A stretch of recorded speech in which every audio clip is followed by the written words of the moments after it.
नमस्कार विद्यार्थियों, education point Haryanvi में आप सबका बहुत बहुत स्वागत है। विद्यार्थियों, आज हम आपको करवाने जा रहे हैं कक्षा 7वीं का आपका हिंदी का फर्स्ट अध्याय पहली कविता। इसका हम पहले अनुवाद सीखेंगे और पंक्तिबद्ध उस पर आप ध्यान देंगे। तो आइए सीखते हैं अनुवाद। ये कोरडवा प्रकाशन की सरोवर नाम से जो आपकी पुस्तक है हिंदी कक्षा 7वीं के लिए, बहुत अच्छी पुस्तक है। तो इसकी जो प्रथम कविता है मनुष्यता। मनुष्यता क्या होती है, यानी जिसमें मानवता के गुण विद्यमान हों वही मनुष्यता कहलाती है। विचार लो कि मरते हो न मृत्यु से डरो कभी, मरो परंतु यो मरो कि याद तो करे सभी। प्रस्तुत अवतरण जो है हमारी पाठ्य पुस्तक हिंदी सरोवर भाग 7 की कविता मनुष्यता से अवतरित किया गया है और इसके जो कृतिकार हैं वो मैथिली शरण गुप्त जी हैं। इस कविता के माध्यम से कवि ने मनुष्य के वास्तविक जीवन के बारे में बताया है कि हमारा जीवन कैसा होना चाहिए। कहता है कि उस आदमी का जीना या मरना अर्थहीन है। इसमें मैं आपको साथ साथ इसका अनुवाद दिखा रहा हूं ताकि यदि आपको समझ में ना आए तो आप इसको आसानी से देख सकते हैं। विचार लो कि मरते हो न मृत्यु से डरो कभी, मरो परंतु यूं मरो कि याद जो करे सभी। यानी हमारा जीवन है ना भाई, वो ऐसा होना चाहिए कि सभी व्यक्ति हमें याद करें और मृत्यु के बाद भी याद करें। यानी उस आदमी का जीना या मरना अर्थहीन है जो अपने स्वार्थ के लिए जीता मरता है। जिस तरह से पशु का अस्तित्व सिर्फ अपने जीवन यापन के लिए होता है ना, मनुष्य का जीवन वैसा नहीं होना चाहिए। कहता है हुई न यूं सु मृत्यु तो व्यर्था मरे। यानी किसी नेक कार्य को करते हुए हमारा जीवन समाप्त नहीं हुआ तो हमारा मरना भी बेकार है। मरा नहीं वही जो कि जिया न आपके लिए। यानी जो व्यक्ति खुद के लिए स्वयं के लिए जीवन नहीं जीता है उसका जीवन बेकार है। दूसरों के बारे में नहीं सोचता है, दूसरों के लिए नहीं जीता है, उसका जीवन भी बेकार है। यानी अपने साथ साथ दूसरों का भी उसे पूरा ख्याल रखना चाहिए। वही पशु प्रवृत्ति है कि आप ही आप चरे, वही मनुष्य जो मनुष्य के लिए मरे। यानी पशुओं जैसी प्रवृत्ति हो जाती है, पशु केवल अपना अपना भला देखते हैं। तो मनुष्य में, मानव में और पशु में क्या फासला रहा, क्या अंतर रहा। तो देखो उस आदमी का जीना या मरना अर्थहीन है जो अपने स्वार्थ के लिए जीता है। जिस तरह से पशु का अस्तित्व सिर्फ अपना ही जीवन यापन के लिए होता है, मनुष्य का जीवन वैसा नहीं होना चाहिए। ऐसा जीवन जीने वाले कब जीते हैं और कब मरते हैं कोई उनकी तरफ ध्यान नहीं देता है। हमें दूसरों के लिए कुछ ऐसे काम करने चाहिए कि मरने के बाद भी लोग हमें याद रखें। साथ में हमें ये भी एहसास होना चाहिए कि हम अमर नहीं हैं,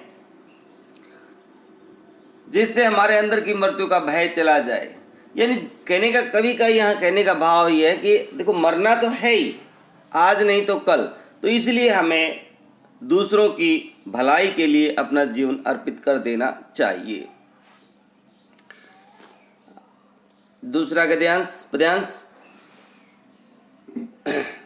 प्रसंग पूर्वक उसी तरह से आप प्रसंग लिखेंगे। प्रस्तुत अवतरण हमारी पाठ्य पुस्तक हिंदी सरोवर भाग 7 की कविता मनुष्यता से अवतरित किया गया है। इसके कृतिकार मैथिली शरण गुप्त जी हैं और गुप्त जी ने इसमें मानव के की उदारता के बारे में दर्शाते हुए बताते हुए कहा है कि उसी उदार की कथा सरस्वती बखानती है। जो व्यक्ति उदार होते हैं, दूसरों के प्रति दयालु होते हैं, माँ सरस्वती भी उनका बखान करती है। उसी उदार को धरा कृतार्थ भाव से मानती है और धरती भी उसके उसकी भलाई के कार्यों से धन्य हो जाती है। उसी उदार की सदा जीवन सजीव कीर्ति कूजती है और जो व्यक्ति उदार होता है उसका यश चारों तरफ चहकता है। उसी उदार की समस्त सृष्टि पूजती है और ऐसे उदार व्यक्ति को सारी दुनिया पूजती है। अखंड आत्म भाव जो असीम विश्व में मरे, वही मनुष्य के लिए मरे। अखंड आत्म भाव जो असीम, जिसके अंदर पूरी दुनिया को समाहित करने के अखंड जो भाव हैं, वे सारी दुनिया के भाव उसके अंदर भरे हुए हैं, वही मनुष्य असली होता है। बाकी मनुष्यों के लिए संसार में कोई जगह नहीं, कोई उन्हें याद नहीं करता है। वास्तव में सच्चा मनुष्य वही होता है जो दूसरों के लिए अपना जीवन अर्पित कर दे। यानी जो आदमी पूरे संसार में आत्मीयता भाईचारा का संचार करता है, उसी उदार की कीर्ति युग युग तक गूंजती है। धरती भी सदैव उसी की कृतघ्न रहती है। समस्त सृष्टि उस आदमी की पूजा करती है और सरस्वती भी उसका बखान करती है। ध्यान से देखिए बेटा, आराम आराम से पढ़ते जाइए। सहानुभूति चाहिए, महाविभूति है यही। भाई सबसे बड़ी चीज इस दुनिया में यही है कि हमें दूसरों के बारे में सहानुभूत होना चाहिए। यानी दूसरों के भले बुरे में हमें उन्हें साथ रहना चाहिए। वशीकृता सदैव है बनी हुई स्वयं मही। जो पृथ्वी है वो वशीकृता होता है, भाई अपने आप को वश में कर लेना, यानी दूसरों को वश में करने की जिसमें आकर्षण शक्ति हो। तो पृथ्वी हमारे लिए है ना, क्या है, आकर्षण की देवी बनी हुई है। विरुद्धवाद बुद्ध का दया प्रवाह में बहा।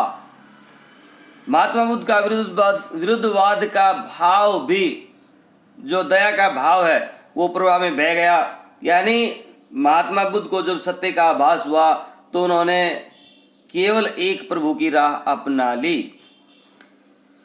विनीत स्वर्ग लोग क्या नए सामने झुका रहा। ऐसे लोगों के सामने स्वर्ग भी झुक जाता है, यानी स्वर्ग में भी उसके चर्चे होते हैं जो दूसरों के लिए जीवन जीता है। आहा, वही उदार परोपकार जो करे, वही उदार भला व्यक्ति होता है जो परोपकार के कार्य करे। वही मनुष्य कि जो मनुष्य के लिए मरे। वास्तव में सच्चा मनुष्य वही होता है जो दूसरों के लिए अपना जीवन जीता है। इसका अनुवाद देखिए। पूरी दुनिया पर उपकार करने की इच्छा ही सबसे बड़ा धन है। इच्छा ही सबसे बड़ा धन होता है। ईश्वर भी ऐसे लोगों के वश में हो जाते हैं। जब भगवान बुद्ध से लोगों का दर्द नहीं सहा गया तो वे दुनिया के नियमों के खिलाफ हो गए। उनका दुनिया के विरुद्ध जाना लोगों की भलाई के लिए था, इसलिए आज भी लोग उन्हें याद करते हैं।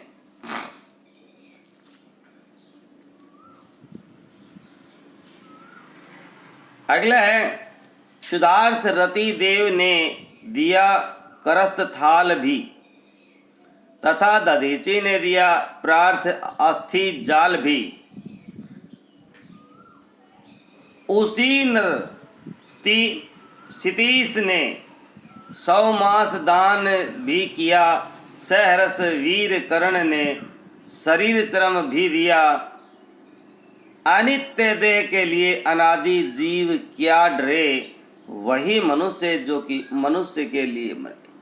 देखिए, प्रस्तुत पद्यांश में मैथिली शरण गुप्त जी ने परोपकारी लोगों के बारे में बताया है कि किस किस ने क्या क्या परोपकार किया है। तो शुद्धार्थ रति देव ने दिया करस्त थाली भी, यानी पौराणिक कथाओं में ऐसे कई महादानियों की कहानियां भरी पड़ी हैं जिन्होंने दूसरों के हित के लिए अपना सब कुछ दान कर दिया था। रति देव ने अपने हाथ की आखिरी थाली भी दान दे दी थी।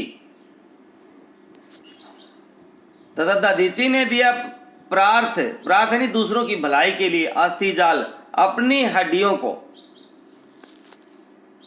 दधीची ने वज्र बनाने के लिए अपनी हड्डियों को, अपनी हड्डी देवताओं को दे दी थी, जिससे सबका भला हो पाया। उसी नरेश, काशी नरेश स्तीस ने 100 मास दान भी किया, यानी काशी के राजा शिवी ने कबूतर की जान बचाने के लिए बहेलिए को अपने शरीर का मांस दे दिया था। सहरस वीर कर्ण ने शरीर चरम भी दिया था, और सहरस खुशी खुशी कर्ण ने अपने शरीर का मांस भी दान कर दिया था। अनित्य देह के लिए अनादि जीव क्यों डरे। अनित्य देव भाई, जिस शरीर के ऊपर हमारा अधिकार ही नहीं है, यह जो है ना हमेशा हमारे साथ रहने वाला नहीं है, एक दिन इसका ना इस दुनिया से जाना तय है। जब आत्मा इससे दूर हो जाएगी, आत्मा जब दूर हो जाएगी, ये मिट्टी का रह जाएगा, तो ये हमारा अनंत काल तक चलने वाला शरीर नहीं है, तो फिर हम मृत्यु से क्यों डरते हैं। मनुष्य वही होता है जो मनुष्य के लिए अपना जीवन व्यतीत करे।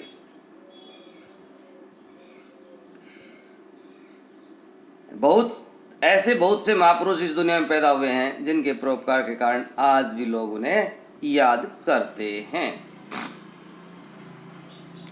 नेक्स्ट लास्ट जो है पद्यांश है, मनुष्य मात्र बंधु है, यही बड़ा विवेक है। पुराण पुरुष स्वयं भू पिता प्रसिद्ध एक है। फलानुसार कर्म के अवश्य बाह्य भेद हैं, परंतु अंतरिक्य में प्राणभूत वेद है।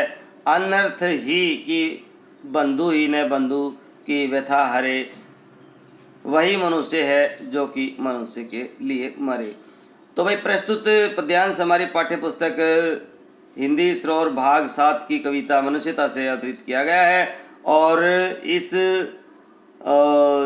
अंतिम बंद में, अंतिम पहरे में, पद्यांश में जो है कवि ने बताया है कि असली मनुष्य, वास्तविक मनुष्य वही होता है जो दूसरों के साथ बंधुता का भाव, प्रेम का भाव रखता है, क्योंकि प्रेम का भाव ही उसका सबसे बड़ा विवेक होता है। पुराण पुरुष स्वयं भू पिता प्रसिद्ध एक है। प्राण पुरुष, प्राणों के पुरुष जो है, पुराण पुरुष भाई जो है, यानी यहाँ प्रभु से आशय है कि पुराणों का भी जो निर्माण करने वाला स्वयं भू परमात्मा जो सबका पिता है, वो एक ही है। और इस दुनिया में रहते हुए हमारे कर्म के अनुसार हमें फल मिलते हैं, यही रहस्य है। परंतु अंतरिक्य में प्राणभूत वेद है, लेकिन फिर भी हम सब के भीतर में जो है ना वेद समाहित हुए हैं। अनर्थ है कि बंधु ही बंधु की व्यथा करे, कि ये गलत है कि एक मित्र दूसरे मित्र की बुराई करे। मनुष्य वही होता है जो मनुष्य के लिए मरे। देखिए अनुवाद इसका, सभी मनुष्य एक दूसरे के बंधु, भाई बंधु हैं, सब के माता पिता परम परमेश्वर हैं। कोई बड़ा काम या छोटा केवल बाहर से दिखता है, अंदर से सभी एक समान हैं। व्यक्ति कर्म के आधार पर किसी को बड़ा या छोटा नहीं समझना चाहिए। भाई की पीड़ा न हरे तो मानव जीवन व्यर्थ है। ये पंक्तियाँ कहीं ना कहीं हमारी जाति व्यवस्था पर इशारा करती हैं। तो विद्यार्थियों, ये अनुवाद आपको अच्छा लगा है तो भाई लाइक करें, शेयर करें, कमेंट करें, और यदि आप चैनल पर नए हैं तो चैनल को ज़रूर सब्सक्राइब करें। लॉकडाउन का दौर है, जिन विद्यार्थियों को पढ़ना है तो निरंतर मेरे साथ बने रहिए और अपना सिलेबस करते रहिए। लॉकडाउन का भी कोई भरोसा नहीं है कितने दिन और चल सकता है, तो अपना सिलेबस अनवर्त मेरे साथ करते रहिए। मिलते हैं नेक्स्ट वीडियो में इसके अभ्यास के प्रश्नों के साथ। तब तक के लिए जय हिंद, जय भारत, वंदे मातरम।